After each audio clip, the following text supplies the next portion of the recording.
তেল ভৰাবলৈ পইচাই নাথাকে বাইক কিনিব নালাগে নহয় আৰু ইনষ্টলমেণ্টটো তোমাৰ দাদাইহে দিব লাগিব বোৱাৰী চশমাযোৰ মই ভাঙো বুলি ভাঙা নাই নহয় হাতৰ পৰা পৰিহে ভাঙিছে মইনো আপোনাক কেতিয়া কলো ভৰিৰ পৰা পৰি ভাঙিছে বুলি লৈ লোৱা আছে যদি আৰু কেইখনমান লৈ লোৱা দাদাৰে গছডাল জোকাৰি দিছে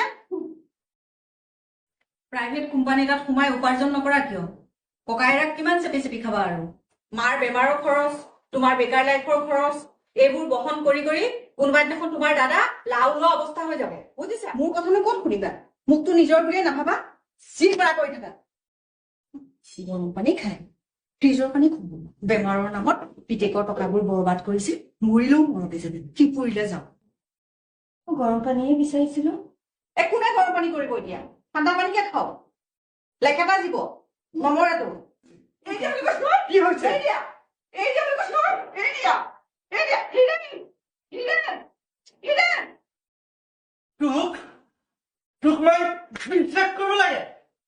তুমি কিয় গুচি যাবা নব মই গুচি যাম মই আৰু তোমালোকৰ কাৰণে এইখন ঘৰত বুজা হৈ নাথাকো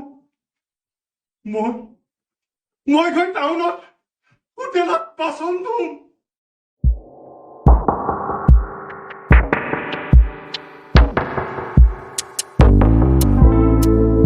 হিৰেণ তোমাৰ ভাইটিটো BA পাছ কৰিলে এতিয়া তাক কিবা চাকৰি এটাৰ ব্যৱস্থা কৰি দিয়া ৰবাচোন মীনাক্ষী সি BA পাছ কৰা এমাহ মানে হৈছে তাতে সি এতিয়া ইণ্টাৰভিউবোৰো দি আছে ইণ্টাৰভিউবোৰ দি থাকচোন বাৰু কি জানিবা চৰকাৰী চাকৰি এটাই হৈ যাব তুমি মোলৈকে নোচোৱা কিয় মই এখন স্কুলত প্ৰায় 25 বছৰ 26 বছৰ চাকৰি কৰিলো হ'ল জানো চৰকাৰীকৰণটো নহ'ল এতিয়া প্ৰাইভেট কোম্পানী এটাত যেন তেনে মোৰটো বুজি আছো তাৰে যি 1 পইচা ওলাইছে তাকে দেখোন মই ঘৰখন চলাই আছো মইতো তোমাৰ কথা চিন্তা কৰিয়ে কৈছো তুমিনো কেই টকা দৰমহা পোৱা BNতো তুমি পকেট খৰচ দিব লাগে ইফালে মাৰ দৰৱৰ নামতো হেভি এমাউণ্ট এটা খৰচা হয় আৰু এনেকৈ তুমি ভৱিষ্যতটো কেনেকে আগবঢ়াই লৈ যাবা হ'ব দিয়া হে তুমি মোৰ কাৰণে চিন্তা কৰি তোমাৰ প্ৰেছাৰ বঢ়াব নালাগে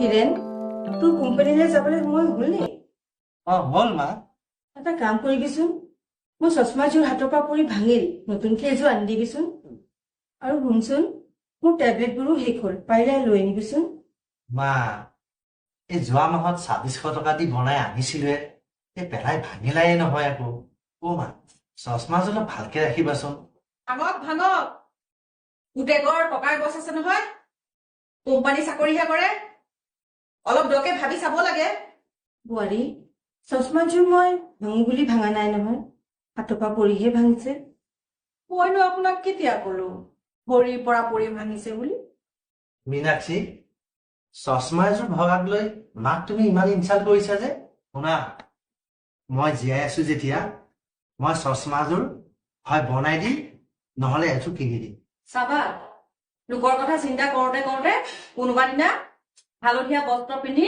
ভিক্ষা মাগিবগে লাগিব হ'ব মোক তুমি ইমান উপলঙা কৰিব নালাগে ভগৱান আছে যেতিয়া মই অকণো চিন্তা নকৰো মুঠতে পৰিয়ালটো সুকলমে চলাই নিব পাৰিলেই হ'ল দাদা 500 টকীয়াখন দে আকৌ মই পাহৰিছিলো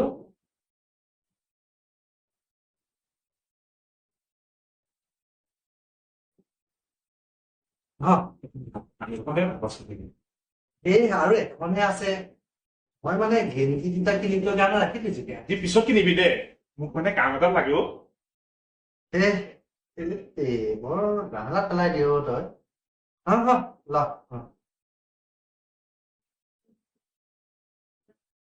হ'বতো হ'ব লৈ লোৱা আছে যদি আৰু কেইখনমান লৈ লোৱা দাদাৰে গছডাল জোকাৰি দিছে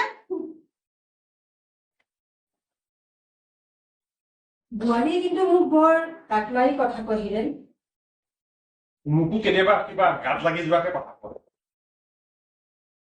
হ'ব দে তহঁতে একো চিন্তা নকৰিবি গছৰ গুৰিডাল যদি মেইন শিপাডাল যদি মজবুত হয় নহয় তেনেকুৱা 10 জনী মীনাক্ষী আহক আমাক হিলাব নোৱাৰিব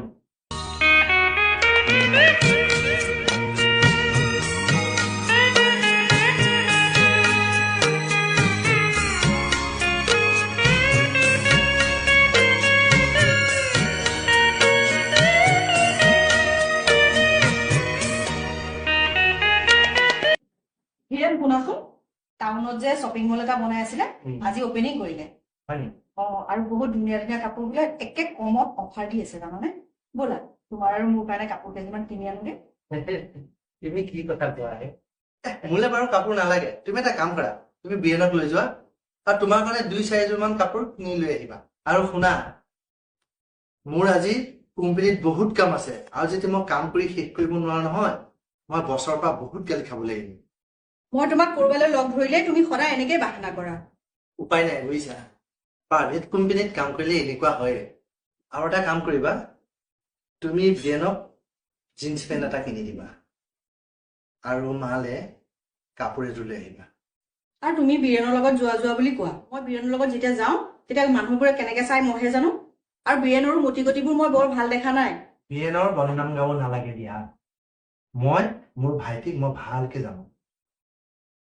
হীৰেণ তই কোম্পানীৰ পৰা আহোঁতে মোৰ কাৰণে হট ৱাটাৰ বেগ এটা লৈ আহিবিচোন।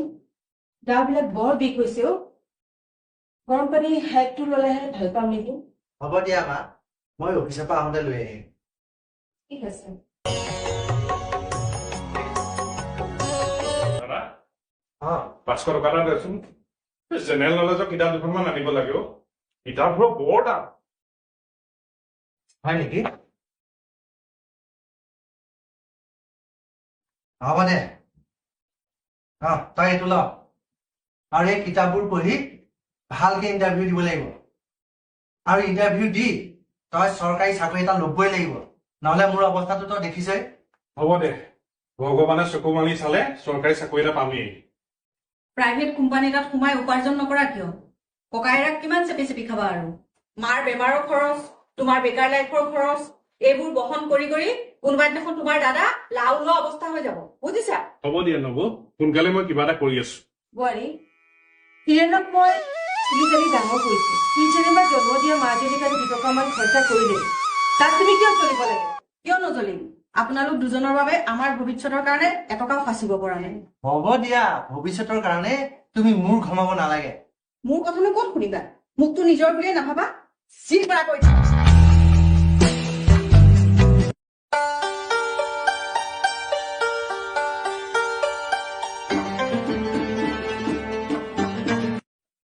হীৰেণ ব'লা অকমান ৰাস্তাই ৰাস্তাই ঘূৰি আহোঁগে এক্সাৰচাইজ কৰাও হ'ব হয় নেকি? ব'লা তেন্তে, মই ভাবি আছিলো যাম যাম বুলি দেই। ব'লা ব'লা।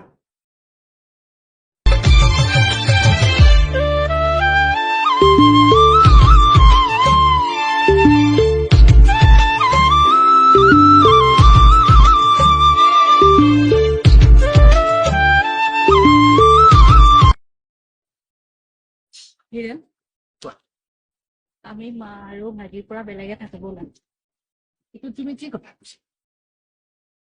মা আৰু ভাইটিৰ লগত থাকিলে এদিন আমি ভিখাৰী হ'ব লাগিব এই বৰ ভাল কথা চিন্তা কৰা নাই দেই। তোৰ মাক বুজোৱা আৰু ঢেউৰা ঠাৰি সিজোৱা একে তোমাক বুজাই লাভ নাই হ'ব দিয়া, ব'লা আমি ঘৰলৈ ঘূৰো, সন্ধিয়াও হৈ লাগে। ব'লা, আৰু হেৰি নহয়, চাহ একাপ খাবলৈ মন গৈছে। মই চাহ তাহ বনাব নোৱাৰো দেই কেনেকে তেনেহ'লে মই নিজে বনাম, ব'লা।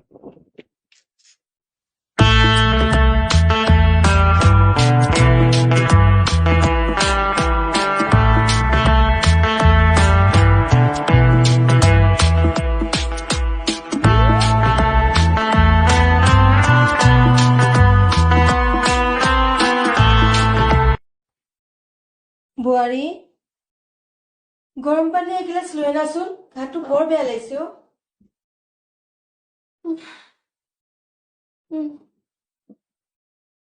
শুনিছানে বোৱাৰী? এই বুঢ়ীজনী বা শান্তি নাই আৰু কি হ'লনো গৰম পানী এগিলাচ আনাচোন।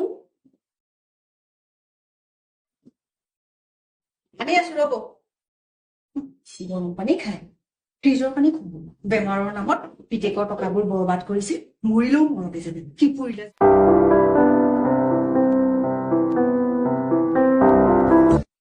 এ লওক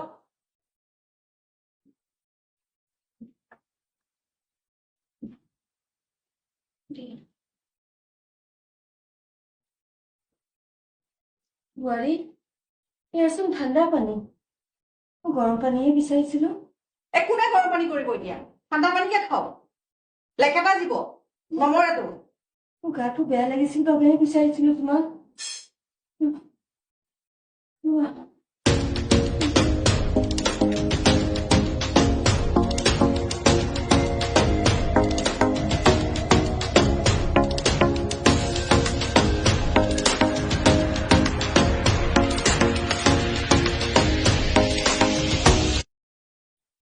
এইখিনি দেখোন বুঢ়ীৰ মেডিচিন লুকুৱাই থৈ দিওঁ এজনী মৰিলেও মা বৰ অশান্তি দিছে গোটেই টকা বৰবাদ কৰি দিছে মেডিচিনৰ নামত মই এইখিনি লুকুৱাই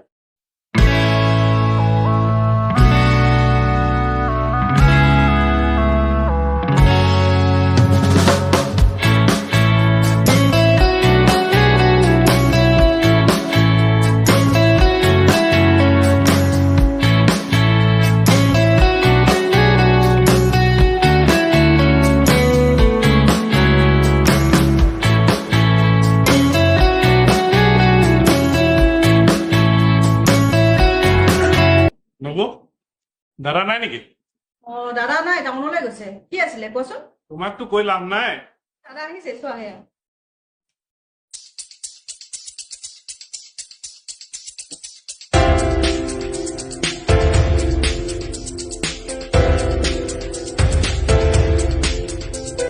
কি হ'ল বে? বা হৈছে নেকি একো হোৱা নাই অ'। এই কথা এটা ক'বলগীয়া আছে হয় ক কি কথা আছে মই ইলেক্ট্ৰিচিয়ানৰ কোৰ্চ এটা কৰিম বুলি ভাবিছো প্ৰাইভেটকে হয় নেকি মানে পিছত মই চাকৰি নাপালেও যেনে তেনে এইটো কোৰ্চ কৰিলে মই চলি থাকিব পাৰিম কিয় ভাবিছ তাই এই কোৰ্চটো কিমান টকা প্ৰয়োজন 60,000 মান টকা খৰচ হ'ব 60,000 টকা মইতো তোক ইমান টকা একেবাৰে দিব নোৱাৰিম এটা কাম কৰিবিচোন তই এই কিস্তিকৈ দিলে হয় নেকি ঠিক আছে বাৰু মই সুধি চাম ইয়াক 60,000 টকা দিলে দেখোন আমাৰ পানীত হাঁহ নচৰা অৱস্থা হ'ব তাৰ আগতেই মই কিবা এটা ব্যৱস্থা কৰিব লাগিব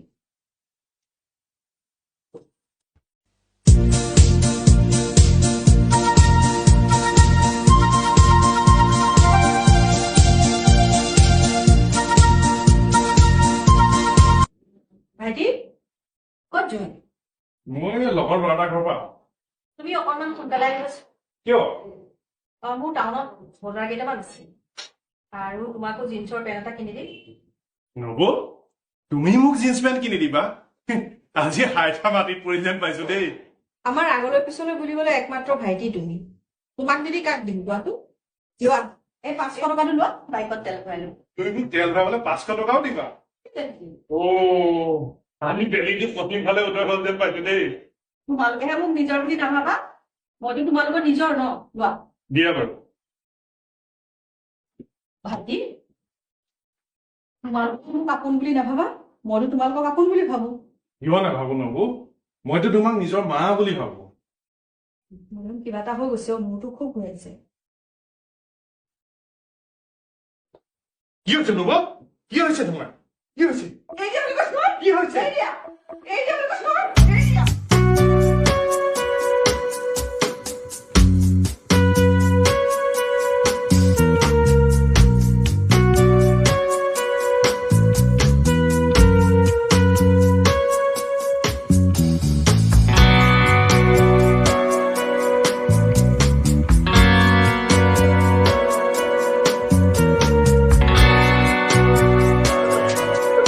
নবৌ তুমি কি কথা কৈছা মই তোমাক বেয়া ব্যৱহাৰ কৰিছো মই তোমাক বেয়া দৃষ্টিৰে চাব নোৱাৰো বেয়া দৃষ্টিৰে চোৱা নাই কালি মই বাথৰুমত গা ধুই থাকোঁতে তুমি চোৱা নাছিলা আৰু যে মই যে বাইকত বহিলে যে তুমি যে কোৱা ওচৰলে আহা সেইবোৰ কি আৰু সেয়া চোৱা ভাইটিয়ে 500 টকা এটা দি মোক কৈছিলে কাউকে ক'বলৈ মানা কৰিছিলে নবৌ তুমি পাগলী হৈছা নেকি মই পাগলী হোৱা নাই তুমি নৱৰৰ কাৰণে পাগল হৈছা সৎ দেখুৱাবলৈ চেষ্টা নকৰিবা বিৰিয়ান এইবোৰ কি হৈছে দাদা তই নবৌৰ কথা বিশ্বাস নকৰিবি নবৌৱে মিছা মাতিছে দাদা তই মোক বিশ্বাস কৰ তোক মই বিশ্বাস কৰিব লাগে হে? মই তোক মোৰ ভাইটি বুলি পৰিচয় দিবলৈ লাজ লাগিছে। হিৰেণ তই বীৰেণক কিয় মাৰিলি? তোমাৰ সৰু পুত্ৰই বৌক বেয়া ব্যৱহাৰ কৰিছে। মোৰ বিশ্বাস নহয় হিৰেণ, তেনেকৈ নকবি মোৰ ল'ৰাৰ কথা। হিৰেণ, মই আৰু এইখন ঘৰত নাথাকো। মই যদি এইখন ঘৰত থাকিব লাগে ই থাকিব নোৱাৰিব। ই থাকিলে মই নাথাকো কিন্তু। তুমি কিয় গুচি যাবা নবৌ? মই গুচি যাম। মই আৰু তোমালোকৰ কাৰণে এইখন ঘৰত বুজা হৈ নাথাকো।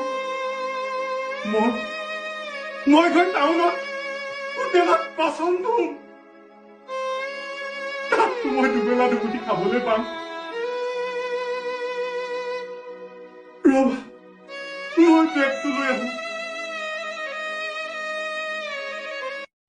হিৰেণ তোৰ বোৱাৰী বান্ধত পৰি বীৰেণক সঁচাকে সন্দেহ কৰিছ। দেউতাৰ ঢুকোৱাৰ পিছত মই তোৰ দুটা কিমান কষ্টৰে ডাঙৰ কৰিলো তই জাননে? কোনোদিন দুয়োটাৰ মাজত কোনো কাজিয়া কোনো দেখা পোৱা নাছিলো। এই ঘৰ ভঙা বোৱাৰীজনী অহাৰ পিছত আমাৰ ঘৰখন ভাঙবান হৈ গল। মই মানুহৰ আগত 33 কোটি দেৱতাৰ শপত খাই কব পাৰো তহঁত দুটা চৰিত্ৰ যে ফুলৰ দৰে পবিত্ৰ। আপুনিতো সৰু পুত্ৰৰ ফালেহে ওকালতি কৰিব। বোৱাৰী কথা চাই চিতি কবা, তুমি কিন্তু ইমান চেৰাই গৈছা।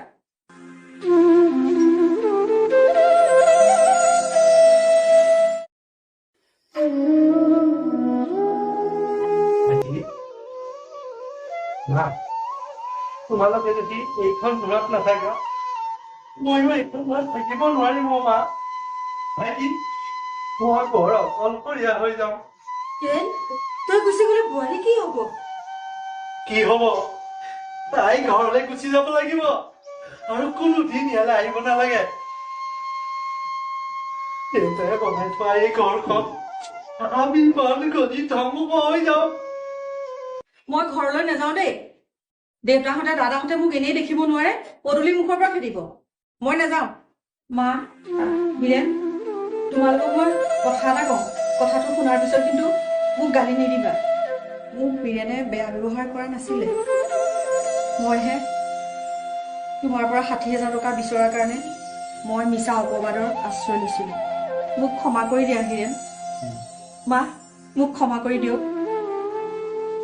তুমি ইমান ডাঙৰ অপবাদ এটা দিয়াৰ পিছত তুমি ক্ষমাৰ যোগ্য নহয়।